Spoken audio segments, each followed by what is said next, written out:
Atuo nas telecomunicações, eu entro em várias casas, eu escuto vários relatos de assalto, agressão, relatos de tentativa de estupro, relatos de coisas terríveis.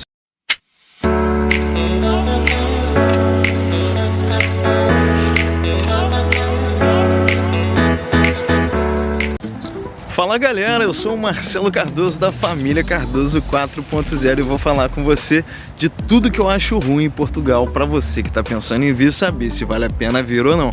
Tem muitos amigos que me perguntam se Portugal ainda está valendo a pena e eu gosto de dizer que depende do que a pessoa está procurando. Particularmente eu considero que Portugal está melhor do que o Brasil para se viver, para se empreender, para se recomeçar, entre várias outras coisas, eu considero que mais interessante. Estamos iniciando 2025 e vem a pergunta: Portugal ainda vale a pena? Portugal nesse exato momento passa por uma grande crise nessa questão de arrendamentos, a questão imobiliária, entendeu? Tá muito difícil de conseguir aluguel, tá realmente complicado, os valores estão altíssimos, certo? E outra questão que assim é um pouco complicada, o preço de tudo subiu bastante, combustível, alimentação. Então se você for ver vídeos antigos de 2022, 2021, 2020, até 2023 mesmo, por exemplo, muita coisa mudou. Regras, por exemplo, para imigração, várias outras questões mudaram, mas então entra aquela dúvida, vale a pena ou não vale? Particularmente eu considero que vale, mas a gente tem que considerar alguns prós e alguns contras. Qual que é a maior dificuldade? A conversão da moeda para mim já é um grande obstáculo. Hoje, por exemplo, pela manhã, o euro em reais estava valendo 6,46, ou seja, então você pega aí R$6.460 e vai conseguir receber menos de 1.000 euros, pois ainda vai ter as taxas de câmbio, certo? O imposto e tudo mais. Então assim, você tem que gastar muito dinheiro para fazer essa transição. E vir para cá com pouco dinheiro sobre as condições que estão agora, acerca da dificuldade dos aluguéis, é muito arriscado. Principalmente para quem vem com família, para quem vem com criança. Tem muitas pessoas que entram naquela questão de não, tem que ter pensamento positivo que vai dar tudo certo. Não, basta fazer isso. Não, cara, você tem que ter pé no chão, você tem que se planejar, você tem que se informar direitinho para fazer as coisas darem certo. E preparação é fundamental. Então você tem que vir com dinheiro, porque, por exemplo, a prática mais comum no aluguel é você ter que deixar 3 rendas antecipadas, que são os calções, entendeu? Existem pessoas que vão pedir 3 calções mais uma renda.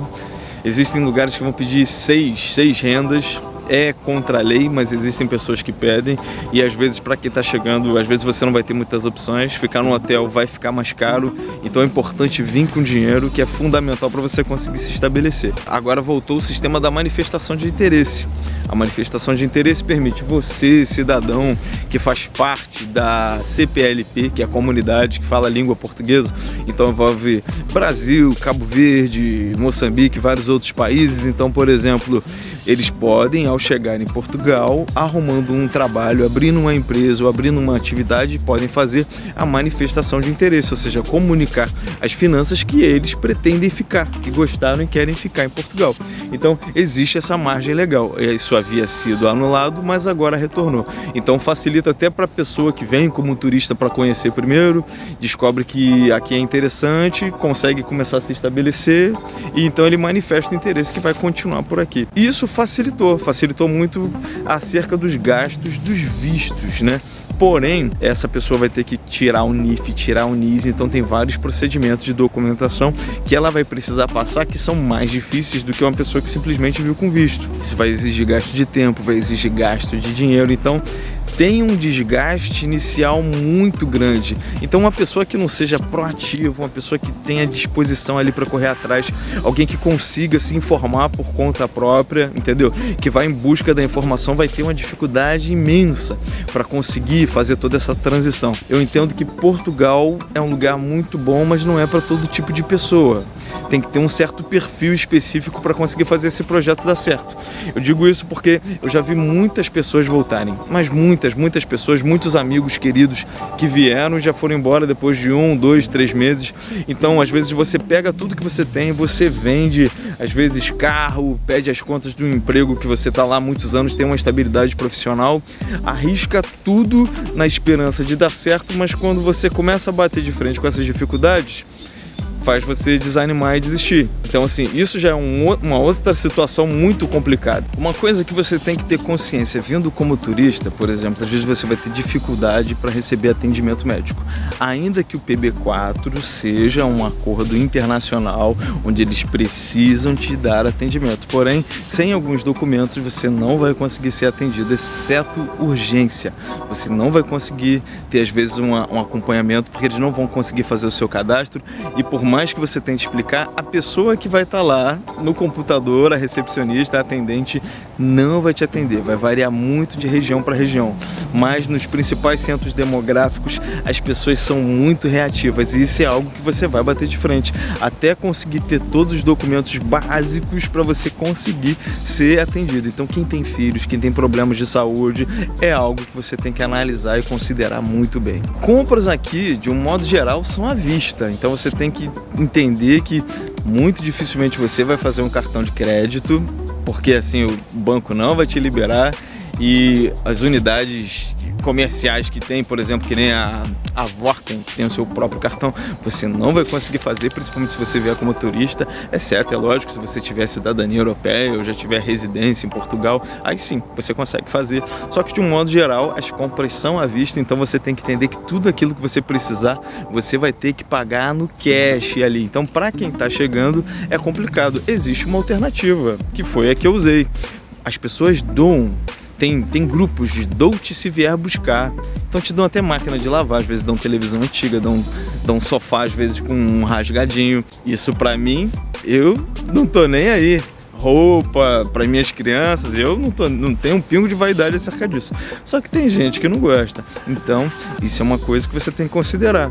Se você vem com muito dinheiro, tranquilo, mobília sua casa com tudo novo. Agora, se você não vem, então você tem que se ligar que você não vai conseguir parcelar essas coisas. Então, você está pronto para aceitar, às vezes, alguma doação de algum bem como esse? Então, analisa muito bem para saber se Portugal é para você ou não. Vou falar mais uma questão difícil de lidar, por exemplo, é o clima. Aqui é muito mais frio, agora nós estamos no inverno, tá sol e eu tô de casaco.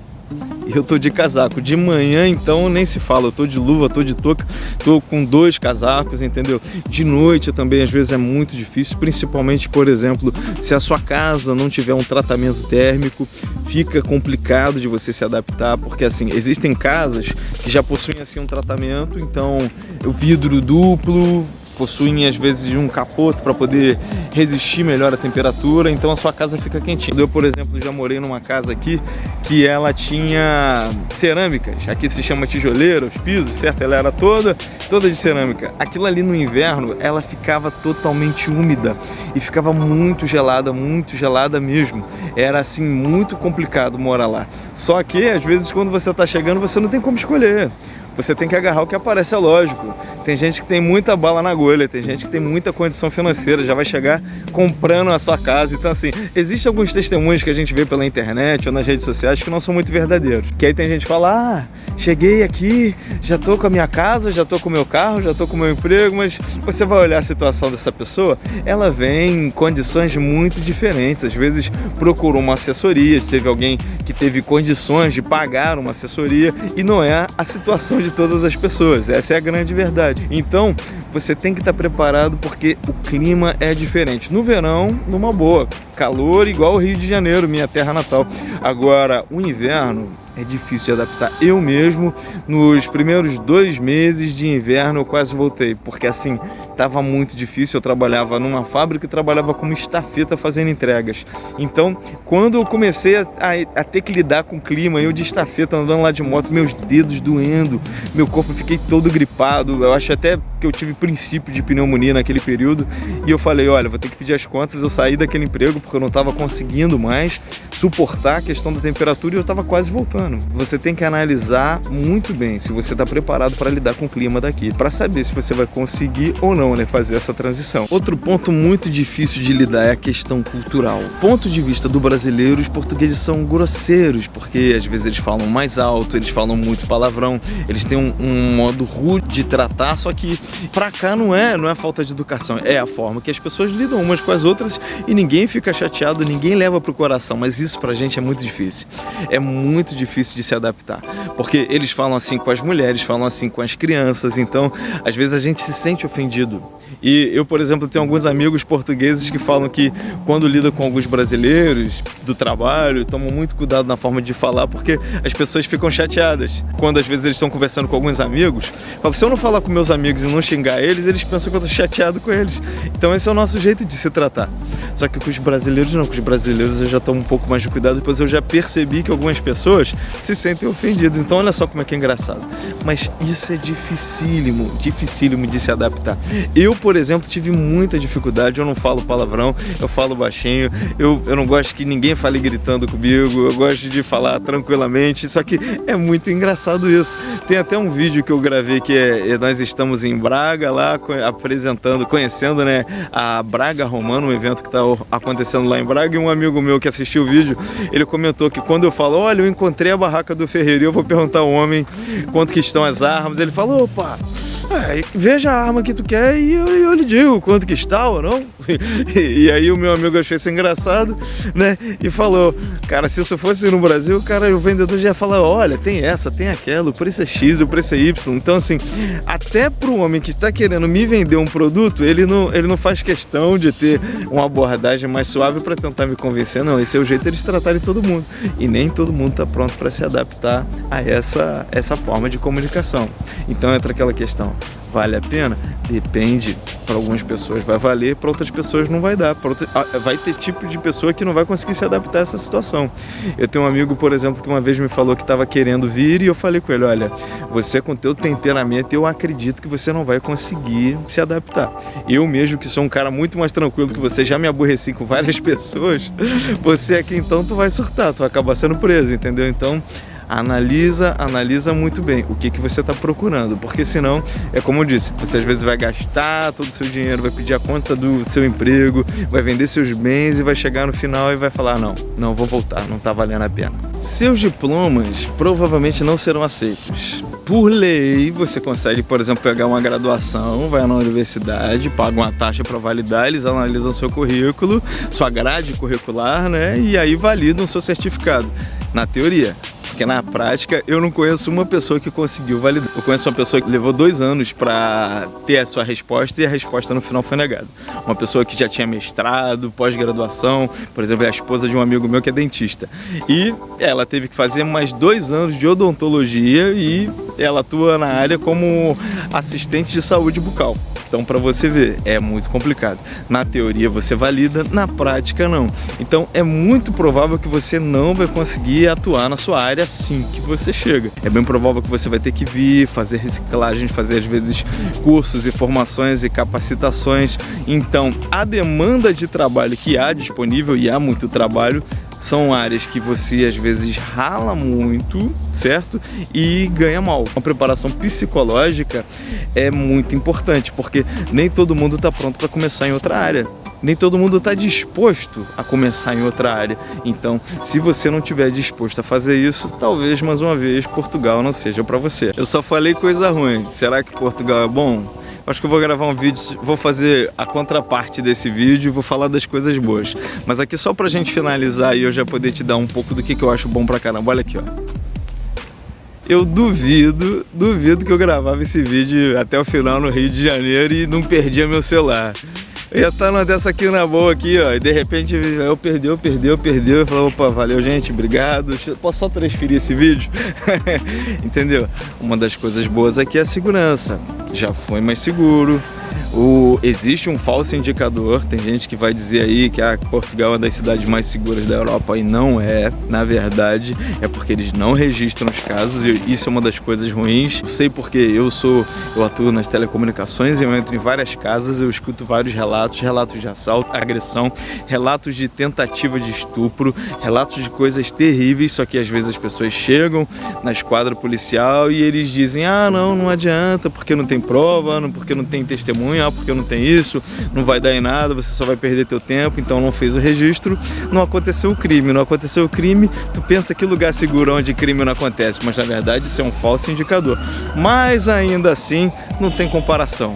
Ó, sossegado, uma ambulância passando correndo lá, entendeu? Mas aqui é sossegado de um modo geral, você dificilmente vai ver casos de assalto à mão armada, dificilmente você vai ver casos de agressão. No trânsito eu até vejo o pessoal se xingar muito, mas assim, a violência doméstica é algo que às vezes é um pouco mais comum, mas a violência urbana não, isso não acontece. Então, essa é uma das coisas que eu gosto demais em Portugal, entre vários outros pontos que eu vou mencionar no próximo vídeo. Então não vou me alongar um pouco mais, eu espero que esse vídeo tenha te ajudado. Se você gostou, se inscreve no nosso canal, ativa as notificações. A gente está programando vídeos incríveis para você. Estamos programando um e-book sensacional que a gente vai disponibilizar gratuitamente, tá certo? Então fica atento que vem muita coisa boa por aí. Acompanha o nosso canal que eu tenho certeza que vai valer a pena. Nós só queremos trazer informações para facilitar para você e te incentivar a você chegar aqui e fazer aí uma transição que dê certo. E aí vai valer a pena viver em Portugal. Um forte abraço e até a próxima. Eu mesmo confesso que eu quase voltei só por causa do frio. Porque pra mim foi muito difícil, eu não conseguia me acostumar de jeito nenhum. O carro tá todo congelado. Você tem que jogar água e ela não pode estar quente de jeito nenhum, senão até trinca o vidro, tem que estar bem geladinha para poder você dirigir, ó. Até a parte de cima do carro ele tá todo congelado. E pro motor você não pode usar água, tem que usar o anticongelante, senão ele congela também e ferra com o teu carro. É frio demais, isso é difícil de acostumar. Essa época já estamos aqui no inverno, então não é para qualquer um.